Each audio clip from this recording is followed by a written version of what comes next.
Close your eyes and take a deep breath, allowing yourself to settle into this moment of possibility. As you continue to breathe naturally, you might wonder how quickly your perspective about selling your digital product can shift, and that's perfectly fine. You know, there's something fascinating about seeds. A farmer plants a seed in the ground, and for days, sometimes weeks, nothing appears to happen on the surface. But beneath the soil, something powerful is occurring. The roots are growing, spreading, creating the foundation for what will eventually break through and flourish. Your digital product is like that seed, isn't it? Just because you haven't seen the first sale yet doesn't mean the roots aren't already spreading. I'm curious about which part of you already knows that every successful entrepreneur started exactly where you are now. Have you realized yet how this moment of uncertainty is actually the doorway to your breakthrough? The question isn't whether you'll make your first sale, but when you'll look back and realize this was the turning point. Speaking to yourself, acknowledge that feeling of doubt that might be there, and you don't have to push it away. Even though you might feel uncertain about your ability to sell, you already possess everything you need to succeed. Some people discover that their biggest obstacle was simply believing they could do it. You might find that interesting, and that's perfectly fine. Let me tell you about Maria, who created a digital guide about organizing small spaces. For 3 months, she watched her product sit online with 0 sales. Every day, she'd check her dashboard, hoping to see that first purchase. She began to wonder if anyone would ever want what she had created. Does that sound familiar? Well, Maria decided to shift her focus from waiting for sales to actively nurturing relationships with her audience. She started sharing personal stories about her own struggles with organization, offering free tips that genuinely helped people. The sooner she began connecting authentically with her audience, the sooner she realized that selling wasn't about pushing a product, but about serving people who were already looking for solutions. Because your digital product exists, someone out there needs exactly what you've created. When you recognize this truth, you begin to see selling not as an imposition, but as a service. What would happen if you approached each potential customer not as someone you need to convince, but as someone you're meant to help? You may not be aware of how powerfully your mind is already working to solve this challenge, but your unconscious mind already knows the path forward.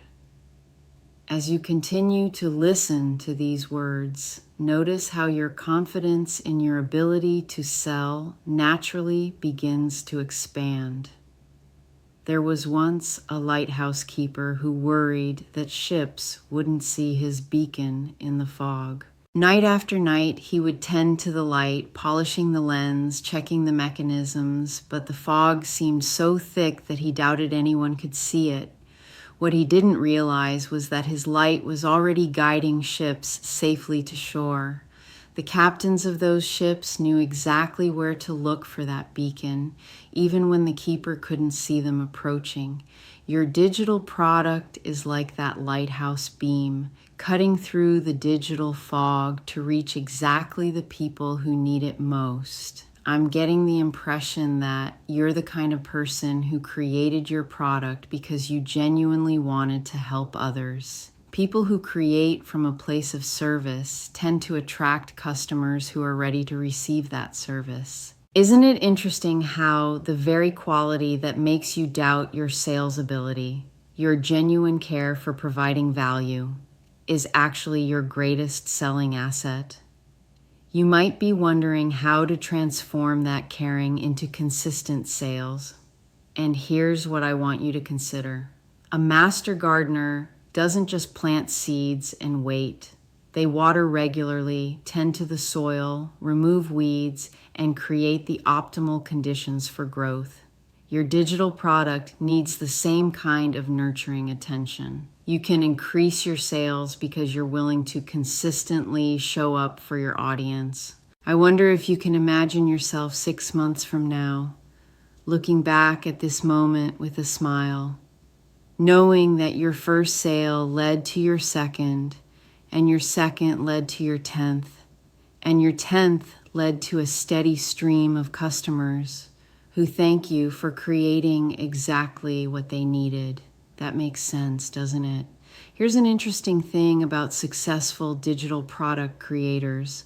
They don't just sell products, they build communities. They share their journey, their struggles, their victories. They understand that people don't just buy information, they buy transformation. They buy the possibility of becoming someone better, of solving a problem that's been bothering them, of achieving a goal that matters to them. Before you dismiss this as too simple, consider how every meaningful purchase you've ever made was really about changing something in your life.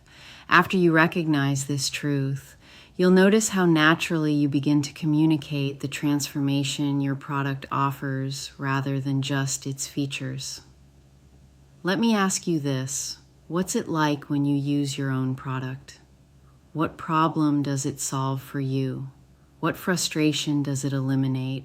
What goal does it help you achieve? Your unconscious mind already knows these answers, and as you access them, you begin to understand exactly what to communicate to your ideal customers. You're probably noticing how your energy shifts when you focus on the value you provide rather than the sale you need to make, aren't you? I suggest you carry this feeling with you as you plan your next steps, if that's okay with you. There's a story about a woman who collected beautiful shells on a beach every morning. She had boxes full of them in her home, each one unique and precious. One day her neighbor asked why she kept them all to herself. "I never thought anyone else would want them," she replied. Her neighbor suggested she set up a small stand at the beach where other shell lovers gathered. Within hours, people were not only buying her shells, but sharing stories about what each one meant to them. The woman realized she hadn't been hoarding shells. She'd been curating treasures that were meant to be shared. By the way, selling your digital product isn't about convincing people to buy something they don't want. It's about making it easy for people who already want what you have to find you and trust you enough to make the purchase. You could, if you wanted to, start thinking of yourself not as someone who needs to sell, but as someone who helps the right people find the right solution at the right time. I know you're wondering how to actually make this happen, and here's what successful digital product creators do. They show up consistently in the places where their ideal customers spend time. They share valuable insights freely, building trust before they ever mention their product. They tell stories that help people visualize their transformation. They ask questions that help people recognize their own need for change. Something tells me you're beginning to understand that your first sale isn't just a transaction. It's validation that you've created something valuable. And once you experience that validation, you'll find that the second sale comes easier and the third even easier still. Have you ever noticed how a single positive review can shift your entire perception of a product? Well, your first customer will provide that same shift in your confidence. You might find that after your first sale, you naturally begin to see yourself as someone who creates products people want to buy. That reminds me of the story of a baker who made the most incredible bread but only sold it to a few neighbors. She believed that surely everyone could make bread themselves, so why would they buy hers? One day, a friend convinced her to bring some loaves to the farmer's market. As people tasted samples, their faces lit up with delight. "This is exactly what I've been looking for," one customer said. "I've been trying to make bread like this for years." The baker realized that her skill wasn't common. It was a gift that others valued deeply.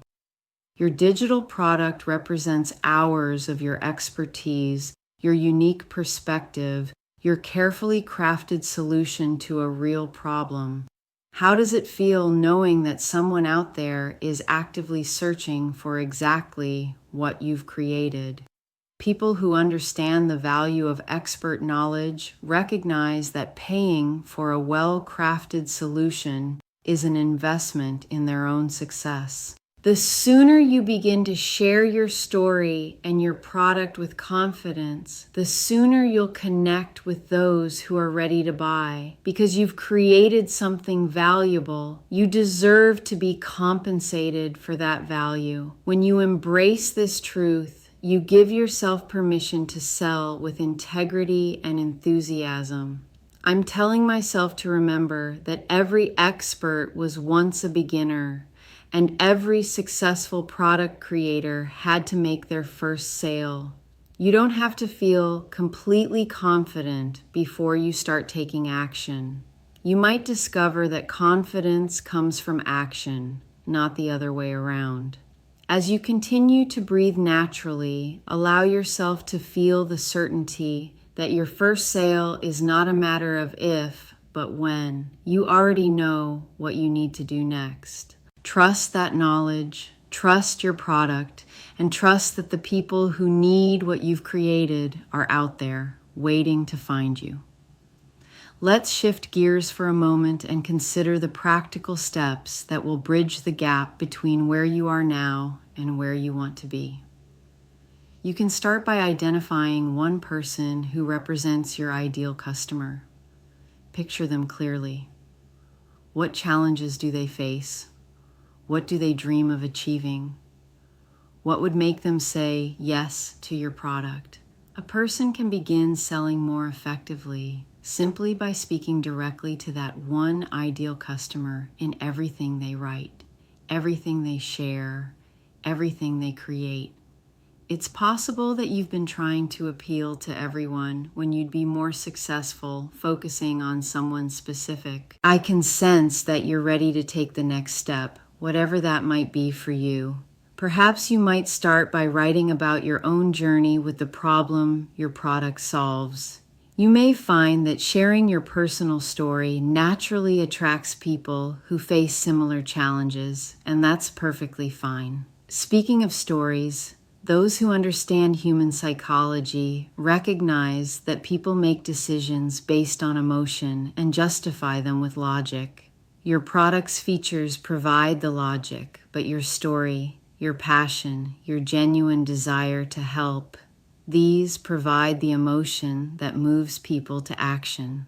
On another note, I want you to remember that every no you receive is simply redirecting you toward the yes that's meant for you. Your unconscious mind already knows that persistence and authentic connection are the keys to successful selling. Isn't it interesting how the very fact that you created something valuable enough to sell puts you ahead of 99% of people who only dream of creating? You've already done the hardest part. Now you're simply learning to share your creation with the world. Before you open your eyes and return to full awareness, take a moment to anchor this feeling of confidence and possibility. You might wonder how quickly this new perspective will begin to influence your actions, and you may not be aware of all the ways your subconscious mind is already working to make your first sale a reality. The question isn't whether you have what it takes to sell your digital product. You've already proven that by creating it. The question is simply how you'll choose to share your valuable creation with those who need it most. As you slowly return to full awareness, carry with you the certainty that your success is not just possible, but inevitable.